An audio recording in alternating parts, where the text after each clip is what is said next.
पाकिस्तानी सेना का बड़ा कांड, पीओके ने मोदी को लगाई गुहार। सुखोई 30 को लेकर भारत ने किया बड़ा खेल।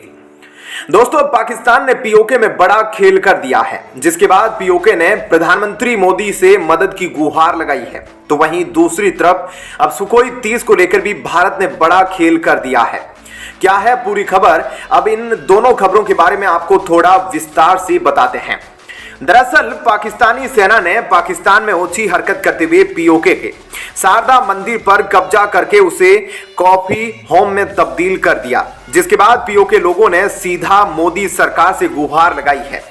उन्होंने पीएम मोदी से मदद मांगते हुए कहा कि भारत सरकार मदद करे। इस दौरान रविंद्र पंडित ने पाकिस्तान की पोल खोलते हुए कहा कि पाकिस्तानी सेना ने जीर्ण शीर्ण प्राचीन शारदा मंदिर परिसर पर अतिक्रमण कर लिया है और समिति के पक्ष में अदालत के आदेश के बावजूद वहां एक कॉफी होम खोल दिया है। शैव शारदा समिति अनुरोध करती है कि भारत सरकार और प्रधानमंत्री मोदी पाकिस्तानी सेना द्वारा हाल ही में शारदा पीठ परिसर में कॉफी होम बनाकर किए गए अतिक्रमण को हटाने का मुद्दा उठाए। पीओके के नागरिक समाज ने भी सुरक्षा दीवार को हुए नुकसान और अतिक्रमण के बारे में एसएससी के साथ मिलकर आवाज उठाई है और कहा है कि श्रद्धालुओं के तीर्थ यात्रा पर जाने के लिए शारदा पीठ को फिर से खोला जाए। अगर पाकिस्तानी सरकार और उसकी सेना ने कॉफी होम को नहीं हटाया तो हम नियंत्रण रेखा तक मार्च करने और इसे पार करने का आह्वान करेंगे। सभी शारदा समर्थकों को निकट भविष्य में इस मार्च के लिए तैयार रहना चाहिए। उन्होंने शारदा पीठ को यूनेस्को धरोहर स्थल घोषित किए जाने का भी आह्वान किया। तीर्थ यात्रियों और पर्यटकों को टीटवाल में नवनिर्मित शारदा मंदिर और एक सिख गुरुद्वारे के बारे में पूरी जानकारी एवं यात्रा मार्गदर्शन प्रदान करने के उद्देश्य से एक वेबसाइट शुरू की गई है। 1947 में जिस स्थान पर शारदा मंदिर और गुरुद्वारा था, उसी स्थान पर दोबारा से दोनों धार्मिक ढांचे बनाए गए हैं। मंदिर और गुरुद्वारे को कबायलियों ने हमले के दौरान आपके हवाले कर दिया था। अब पाकिस्तान की पोल ऐसे समय पर खुली है जब पीओके के उच्चतम न्यायालय ने अतिक्रमण रोकने के शैव शारदा समिति के प्रतिनिधि के अनुरोध पर पिछले साल इसके पक्ष में ऐतिहासिक फैसला सुनाया था। वैसे पाकिस्तानी सेना ने जो यह ओछी हरकत की है, उसके बाद अब देखना होगा कि क्या पीएम मोदी पीओके के लोगों की बात सुनेंगे और क्या पाकिस्तान अपना कॉफी हाउस बंद कर देगा या नहीं।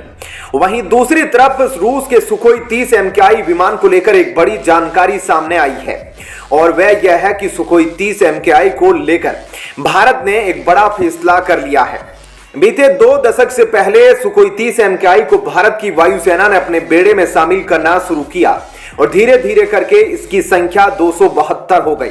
और अब खबर यह है कि डबल इंजन वाले इस विमान को भारत अब आगे कम से कम 15 से 20 वर्षों के लिए तैयार कर रहा है और यह हमला बल के लिए मुख्य आधार बने रहेंगे, क्योंकि भारतीय वायुसेना लड़ाकू विमान के सेना जीवन को 20 साल या उससे भी ज्यादा बढ़ाने के लिए विचार कर रही है। भारतीय वायुसेना इसे अब और मजबूत बनाने के लिए एयर फ्रेम और विमान के दूसरे अहम हिस्सों का परीक्षण कर रही है और ऐसा करने का अनुभव उसे पहले से ही है। ऐसे में विमान के सिवा जीवन के विस्तार से भारतीय सेना को काफी मदद मिलने वाली है, क्योंकि भारतीय सेना अब विमान की क्षमताओं को बढ़ाने पर काम कर रही है। सुखोई 30 MKI एक बहुउद्देशीय लड़ाकू विमान है जो लंबी दूरी की हवा से हवा में मार करने वाली मिसाइल ब्रह्मोस की श्रृंखला समेत कई तरह के हथियारों को अपने साथ कैरी कर सकता है।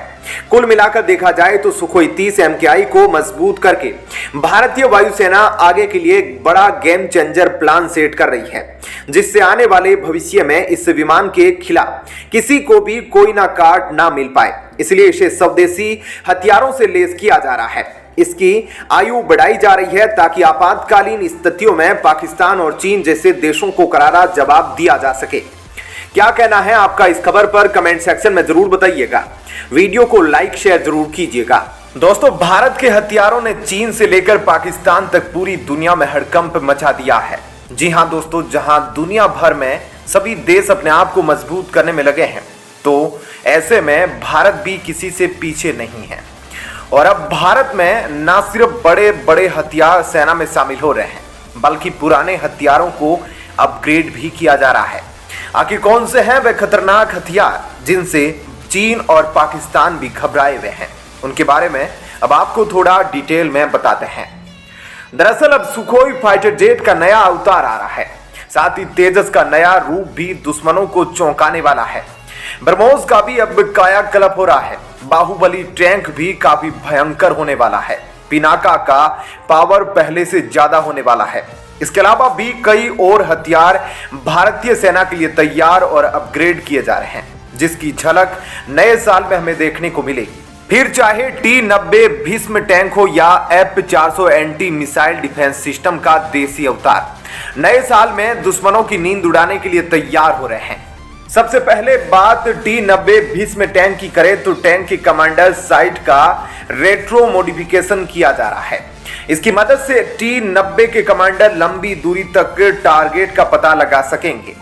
बंजर रेगिस्तान में जहां सड़क का नामो निशान नहीं होता, वहां पर भी T-90 तूफानी रफ्तार से दौड़ता है। T-90 टैंक को पहाड़ी सीमा का सबसे बड़ा रखवाला कहा जाता है। T-90 टैंक 60 किलोमीटर प्रति घंटे की रफ्तार से दौड़ने में सक्षम है। इसकी रेंज करीब 550 किलोमीटर है। यह 6 से 8 किलोमीटर दूर तक के टारगेट को तबाह करने की ताकत रखता है। वायुसेना के लिए 84 सुखोई 30 का अपग्रेडेशन किया जा रहा है, यानी कि नई तकनीक और नए हथियारों के साथ सुखोई अपग्रेड होगा। 84 सुखोई 30 फाइटर जेट को अपग्रेड करने में 64,000 करोड़ रुपए खर्च होने का अनुमान है। वायुसेना 84 विमानों को स्वदेशी तकनीक से विकसित रडार विरूपाक्ष से लेस करने की योजना बना रही है। भारत के स्वदेशी लड़ाकू विमान तेजस को भी अपग्रेड किया जा रहा है, जिससे यह भारत के ताकतवर और हल्के लड़ाकू विमानों के साथ आसमान में ऊंची उड़ान भरेगा। भारत में ही तेजस के लिए इंजन बनना शुरू हो जाएगा और इसके लिए अमेरिका से सारे क्लियरेंस मिल चुके हैं। इंजन बनाने वाली अमेरिका की कंपनी GE और हाल भारत में ही F414 इंजन बनाएंगे, जिसे तेजस मार्क II फाइटर जेट में लगाया जाएगा। LCM के 2 मीडियम वेट का फाइटर जेट है। क्षमताओं के मामले में इसकी तुलना राफेल की डिग्री के विमानों से होती है। अब LCA मार्क II कैसा होगा और तकनीक कैसी होगी, यह आगे आने वाले समय में पता चलेगा। भारतीय वायुसेना के लिए 5वीं पीढ़ी के फाइटर जेट M का यानी कि एडवांस मीडियम कॉम्बैट एयरक्राफ्ट का निर्माण जल्द ही शुरू हो सकता है। भारत और रूस ब्रह्मोस मिसाइल के जिस हाइपरसोनिक वर्जन पर काम कर रहे हैं, उसे ब्रह्मोस 2 का नाम दिया गया। माना जा रहा है कि यह जिरकॉन जैसी ताकत से लेस है। अब ब्रह्मोस 2 हाइपरसोनिक मिसाइल में स्क्रैमजेट इंजन लगाया जा रहा है, जो इसे जबरदस्त रफ्तार और ग्लाइडर करने की क्षमता प्रदान करेगा। ब्रह्मोस 2 मिसाइलों की रेंज 600 किलोमीटर, जिसे बढ़ाकर 1000 किलोमीटर किया जा सकता है। यानी ब्रह्मोस के नए टारगेट पर समूचा पाकिस्तान होगा।